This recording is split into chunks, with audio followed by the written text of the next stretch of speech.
क्या है दिल्ली का शराब घोटाला जिसकी वजह से सिसोदिया को किया गया गिरफ्तार? आखिर क्या थी नई शराब नीति जिसकी वजह से सिसोदिया को अरेस्ट किया गया? आखिर शराब घोटाला कैसे हुआ? बीजेपी के करप्शन के आप नेता पर क्या है आरोप? सीबीआई की चार्जशीट में क्या है? आरोपों पर आप सरकार का क्या जवाब है? नरेंद्र मोदी जी की सरकार फर्जी मुकदमे लगाकर, फर्जी मामले बनाकर गिरफ्तार कर रही है। दिल्ली के शराब घोटाला मामले में सीबीआई ने 8 घंटे की लंबी पूछताछ के बाद दिल्ली के उप मुख्यमंत्री मनीष सिसोदिया को गिरफ्तार कर लिया, जिसकी वजह से पूरे देश में आप कार्यकर्ता प्रदर्शन कर रहे हैं और आम आदमी पार्टी और भारतीय जनता पार्टी आमने सामने हैं।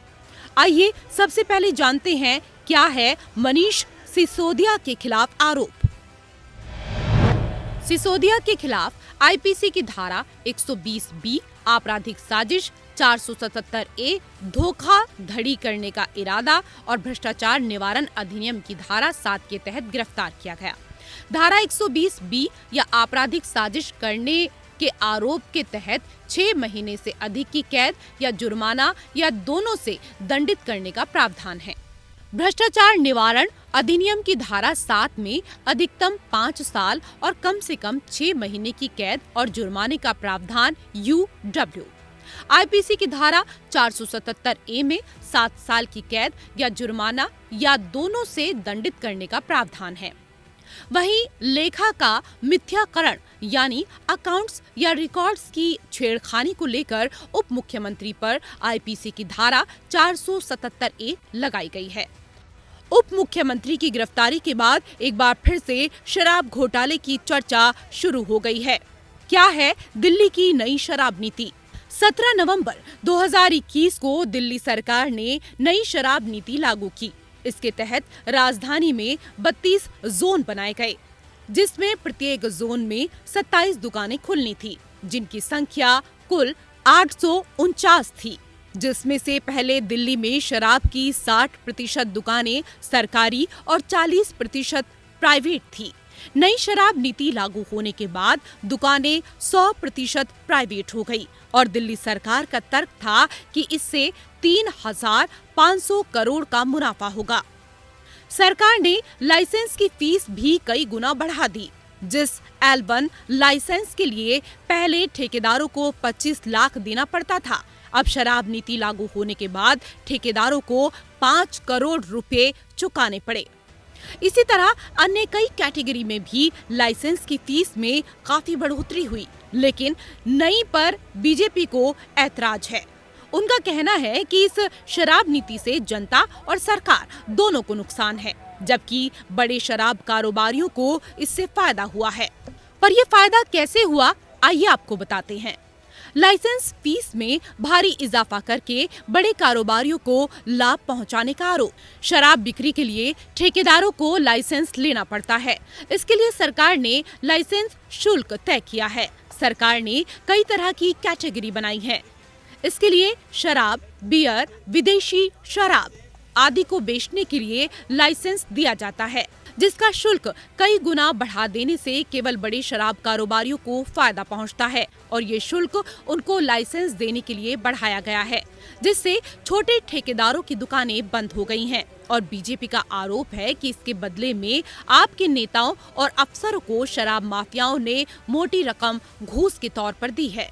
आप सरकार का इस पर जवाब है कि लाइसेंस फीस बढ़ाने से सरकार को एक मुश्त राजस्व कमाई हुई है। इससे सरकार ने जो उत्पाद शुल्क और वैट घटाया, उसकी भरपाई हो गई है। खुदरा बिक्री में सरकारी राजस्व में भारी कमी होने का आरोप।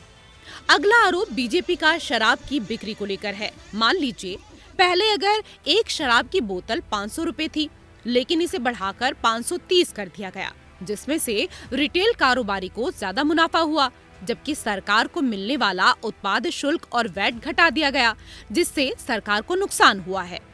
जब शराब घोटाले के मामले में तूल पकड़ा तो केंद्र सरकार ने भी इसकी जांच करवाई। मुख्य सचिव ने जांच करके एक रिपोर्ट तैयार की, जो दिल्ली के उपराज्यपाल को 2 महीने पहले भेजी गई थी। इस रिपोर्ट में भी 7 बिंदुओं पर सवाल उठाए गए हैं।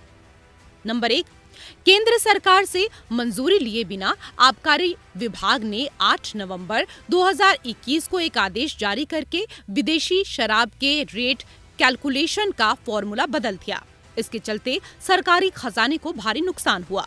नंबर 2, मनीष सिसोदिया के निर्देश पर आबकारी विभाग ने एयरपोर्ट जोन के L1 बीडर को 30 करोड़ रुपए वापस कर दिए। बीडर एयरपोर्ट अथॉरिटीज से जरूरी एनओसी नहीं ले पाया था। ऐसे में उसके द्वारा जमा कराया गया सिक्योरिटी डिपॉजिट सरकारी खाते में जमा हो जाना चाहिए था, लेकिन सरकार ने बीडर को वह पैसा लौटा दिया। टेंडर दस्तावेजों के प्रावधान को हल्का करके L7Z रिटेल लाइसेंसियों को वित्तीय फायदा पहुंचाया गया, जबकि लाइसेंस फीस, ब्याज और पेनाल्टी न चुकाने पर ऐसे लाइसेंस धारकों पर कार्रवाई होनी चाहिए थी। सरकार ने दिल्ली के कुछ व्यवसायियों के हितों को ध्यान में रखकर शराब कारोबारियों को फायदा पहुंचाने के लिए कोरोना काल में हुए नुकसान की भरपाई के नाम पर उनकी 144.36 करोड़ रुपए की लाइसेंस फीस माफ कर दी, जबकि टेंडर दस्तावेजों में ऐसी कोई छूट देने का कहीं कोई प्रावधान नहीं था।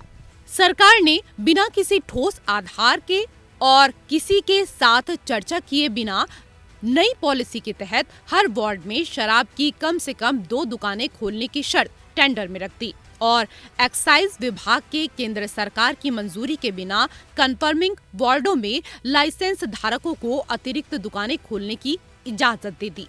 दिल्ली एक्साइज नियम 2010 के नियम 26 और 27 का उल्लंघन किया गया, जिसके तहत सोशल मीडिया बैनरों और होर्डिंग्स के जरिए शराब को बढ़ावा दे रहे लाइसेंसियों के खिलाफ कोई कार्रवाई नहीं की गई। नंबर 7, केंद्र सरकार और राज्यपाल से मंजूरी के बिना कुछ लोगों को लाभ पहुंचाने के लिए ऑपरेशनल कार्यकाल 1 अप्रैल 2022 से बढ़ाकर 31 मई 2022 तक कर दिया गया और फिर इसे 1 जून 2022 से बढ़ाकर 31 जुलाई 2022 तक कर दिया गया। और यही नहीं, इसके 14 जुलाई को कैबिनेट की बैठक बुलाकर ऐसे कई गैर कानूनी फैसलों को कानूनी जामा पहनाने का काम किया गया। नंबर 8, शराब की बिक्री में बढ़ोतरी होने के बावजूद रेवेन्यू में बढ़ोतरी होने के बजाय 37.51% कम रेवेन्यू मिला। खबर है कि सीबीआई ने घोटाला मामले में पूछताछ के दौरान उनके खिलाफ कई सबूत रखे। इसमें कुछ दस्तावेज और कुछ डिजिटल एविडेंस थे। इन पर सिसोदिया कोई जवाब नहीं दे सके। इतना ही नहीं, सीबीआई ने मनीष सिसोदिया को सबूतों को नष्ट करने का भी आरोपी पाया है। इसमें उनकी मिलीभगत सामने आई है। उप मुख्यमंत्री को 19 फरवरी 2023 को जांच में सहयोग करने के लिए सीआरपीसी की धारा 41A के तहत नोटिस जारी किया गया था। हालांकि उन्होंने व्यस्तता का हवाला देते हुए 1 हफ्ते का समय मांगा। उनके अनुरोध पर रविवार को फिर नोटिस जारी किया गया। हालांकि इस दौरान उन्होंने टालमटोल भरे जवाब दिए और जांच में सहयोग नहीं मिला, इसलिए उन्हें गिरफ्तार किया गया है।